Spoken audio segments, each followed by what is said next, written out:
sasa noneho ubu ngubu ikibazo cyo kwibaza ikibazo ni abagabo cyangwa ikibazo ni umugore. Umukobwa wanyu rero Zari Boss Lady yamaze gutandukana n'umugabo we Shakib baramaranye imyaka 3 basezeranye kubana nk'umugabo n'umugore. Turetseho gato rero ibya Shakib ho gato ndabagarura hinyuma mu myaka 8 nishize tariki 14 mu kwezi kwa kane. Murabizi ko abari Saint Valentin. Ku munsi wa Saint Valentin rero kwa mutabyukaga mu mwaka wa 2018 nibwo uwitwa Zari yagiye kuri Instagram page yemeza ko ibyo na Diamond Platnumz byamaze kurangira. Icyo gihe yamucinjaga ko Diamond Platnumz ngamuca inyuma. Hashize umwaka umwe rero mu kwezi kwa kane mu mwaka wakurikiyeho na 19 icyo gihe Diamond Platnumz ndetse na Zari baje guterana amagambo ngira ngo abantu bakwirikiranaga showbiz icyo gihe murabyibuka. Icyo gihe rero Diamond Platnumz yari yatangaje ko yatandukanye na Zari Boss Lady nyuma yuko yamufashe amuca inyuma n'uwitwa Mr P wo muri Peace Square ndetse akanamufata kandi aryamana n'uwamukoreshaga imyitozo ngororamubiri ubwo ni umutoza wo muri gym. Ngira ngo murabyuka ko rero ibyabo icyo gihe byabaye ibintu birebire kumba nkona nyambaga ngira ngo murabyibuka. Bibutse ko rero icyo gihe Zari Boss Lady yaratandukanye na Diamond Platnumz nyuma yo kubyarana abana babiri basangaga batatu yari yarabyaranye n'umugabo we wa mbere nawe bari baratandukanye mu mwaka wa 2013 witwa Iva Semwanga.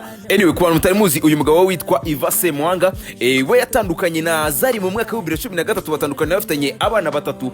Nyuma y'imyaka 4 we gusa yaje kwitaba Imana. Nyuma y'imyaka 4 atandukanye na Zari mu mwaka wa 2017 yaje kwitaba Imana. Icyo gihe witwa Zari yari mu rukundo na Diamond Platnumz rugurumana. Uyu mugore Zari rero wari umaze kubyara abana batanu nyuma yo gutandukana na Diamond Platnumz mu mwaka wa 2018. Nyuma yaje kuvuga mu rukundo n'abandi bagabo barimo uwitwa King B, nyuma aza kuvuga mu rukundo n'uwitwa Dark Stallion, nyuma kandi aza kuvuga mu rukundo n'uwitwa GK Chopper kugeza mu mwaka wa 2022 rero ubwo uyu mugabo witwa GK Chopper yatandukanaga na Zari Boss Lady. Ubundi Zari Boss Lady nyuma yaho gatoya atangira kuvugwa mu rukundo n'uwitwa Shakib. Icyo gihe hari mu mwaka wa 2022 rero kuva icyo gihe nibwo urukundo rwabo rwabaye rumwe muzavugishije benshi mu myidagaduro ya hano muri East Africa. Mu kwezi kwa kane rero mu mwaka wa 2023 nibwo uyu nguyu Zari Boss Lady ndetse na Shakib basezeranye imbere y'Imana. Akari umuhango rero wabereye mu idini rya Islamu. Ngira ngo murabyuka ko rero nyuma yuko abasezeranye kubana urugo rwabo rwagiye ruvugwamo amakimbirane menshi hamwe ngakanaterwa no kuba umubano hagati ya Diamond Platnumz ndetse na Zari wari warongeye kugaruka. Ni byinshi gira murabyibuka.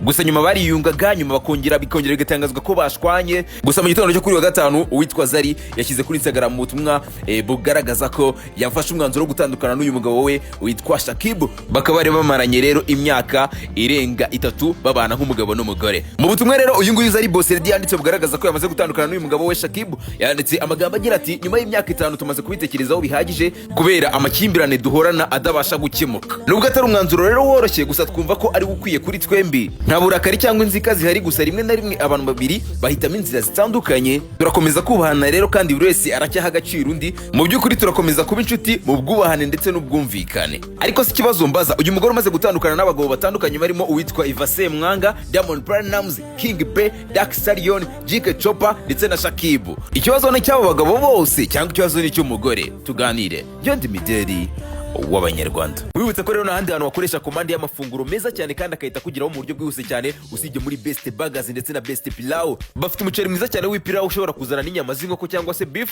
Bafite kandi chips ndetse na salad ifite umwihariko w'uburyohe budasanzwe. Imigati yabo ndetse na burger ababiriye barabyirahira. Koresha komande yawe rero nawe nona ubundi amafunguro yawe ahita kugeraho mu buryo bwihuse cyane. Uhamagara nimero 0794 11 cyangwa se uhamagare 0788 468 8790. Yo ndi Mideli w'Abanyarwanda.